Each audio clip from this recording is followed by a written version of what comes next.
কৰ্মচাৰী pensioner family pensioner প্ৰত্যেকৰ কাৰণে এটা বৃহৎ খবৰ আহিছে আৰু এই খবৰটো আমি ইয়াতে দেখিবলৈ চেষ্টা কৰিম।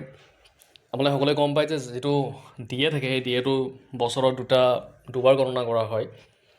এতিয়া প্ৰথম যিটো জানুৱাৰী মাহ থাকে, জানুৱাৰীৰ পৰা জুনলৈকে 6 মাহত সেই ডিএটো কেলকুলেশ্যন কৰা হয় আৰু ইফালে আকৌ জুলাইৰ পৰা আপোনাৰ ডিচেম্বৰলৈকে। এতিয়া জানুৱাৰীৰ প্ৰথম মাহত কিমানখিনি ডিএ বৃদ্ধি হৈছে সেই ক্ষেত্ৰত এটা নটিফিকেশ্যন আহিছে। সেইখন notification government of India, ministry of labour employment, labour ব্যুৰোৰ ফালৰ পৰা। আপোনালোকে ইয়াতে ক্লিয়াৰলি ডেটটো চাব পাৰিব। ডেটটো আছে 27/2/2026, অৰ্থাৎ জানুৱাৰী মাহৰ চকাংশটো প্ৰকাশিত হৈছে। ক্লিয়াৰলি দেখা পাইছে press release, consumer price index for industrial worker January 2026। তো জানুৱাৰী মাহৰ আপোনাৰ ডিএটো ইয়াতে কেলকুলেশ্যন হৈছে। ইতিমধ্যে আপোনালোকে গম পায় যিটো আগৰ ডিএ আছিলে আপ টু ডিচেম্বৰলৈকে, অৰ্থাৎ জুলাইৰ পৰা ডিচেম্বৰলৈকে 6টা মাহৰ ডিএ গণনা কৰা হয়। ঠিক তেনেকৈ সেই ডিএটো বাঢ়ি 60%লৈকে হৈছে আৰু 58%লৈকে আপোনালোকে পাই আছে। আৰু আকৌ 2% বাঢ়ি পেলাই 60% হৈছিলে।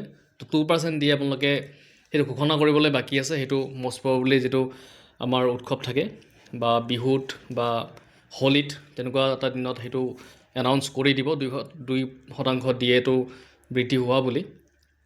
তো এতিয়া আমি নতুনকৈ 2026 চনৰ নতুনকৈ ডিএ কেলকুলেশ্যন আৰম্ভ হৈছে। তো প্ৰথম মাহৰ সূচকাংশ ইয়াতে প্ৰকাশিত হৈছে। তো ইয়াতে চাওক কিমানখিনি বাঢ়িছে, কি হৈছে, গোটেইখিনি কথা আমি চাম।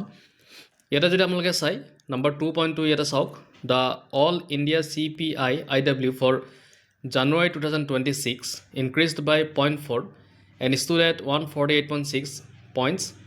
তো দেখিলে আপোনালোকে যিটো আপোনাৰ CPI-IW ৰিপৰ্ট থাকে, এই ৰিপৰ্টত 0.4 এটা বাঢ়িছে, ইনক্ৰিজ হৈছে। তো দেখিলে ইয়াতে এটা কথা যে সেইটো ইনফ্লেশ্যনটো যিটো থাকে, ইনফ্লেশ্যনটো বাঢ়িছে। তো চাওক, year by year inflation for the month of January 2026 stood at 3.77 as compared to 3.1% in January 2025. যদি আমি চাওঁ গ্ৰাফত যদি চাওঁ তেতিয়া চাওক, গ্ৰাফত দেখিছে ইয়াতে 3.10 আছিলে তো জানুৱাৰীত, আৰু সেইটো বাঢ়ি কেনে জানুৱাৰী আপোনাৰ শেষৰ 2026ত। তো চাওক, জানুৱাৰী 2025ত আছিলে 3.1 আৰু এতিয়া জানুৱাৰী 2026ত বাঢ়ি পেলাই চাওক 3 কিমান হৈছে, 3.77। তো ইনফ্লেশ্যনটো বাঢ়িছে। আৰু ডিচেম্বৰৰ তুলনাত যদি আমি চাওঁ, ডিচেম্বৰত আছিলে 3.13 আৰু জানুৱাৰীত সেইটো বাঢ়ি 3.77। তো ক'ব গ'লে এইটো মাহত ইনফ্লেশ্যনটো বাঢ়িছে।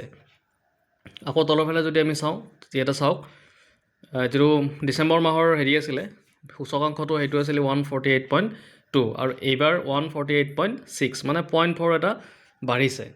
তো অবভিয়াছলি আমি গম পাম যে আগন্তুক সময়ত কিমানখিনি ডিএ বাঢ়ে, আৰু কেলকুলেশ্যন কৰিলে যিটো আমাৰ আগতে 60% আছিলে সেইটো 60%ৰ পৰা এতিয়া আকৌ বাঢ়িব।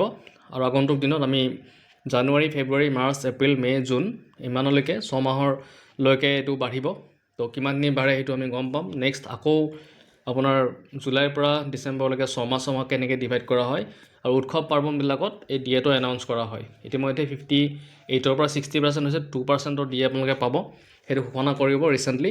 আৰু আজিৰ পৰা বা এইখন নটিফিকেশ্যনৰ পৰা আপোনালোকে সেই জানুৱাৰী, ফেব্ৰুৱাৰী কিমানখিনি বাঢ়ি থাকে প্ৰত্যেক মাহত আমি আপডেটবিলাক দিবলৈ চেষ্টা কৰিম।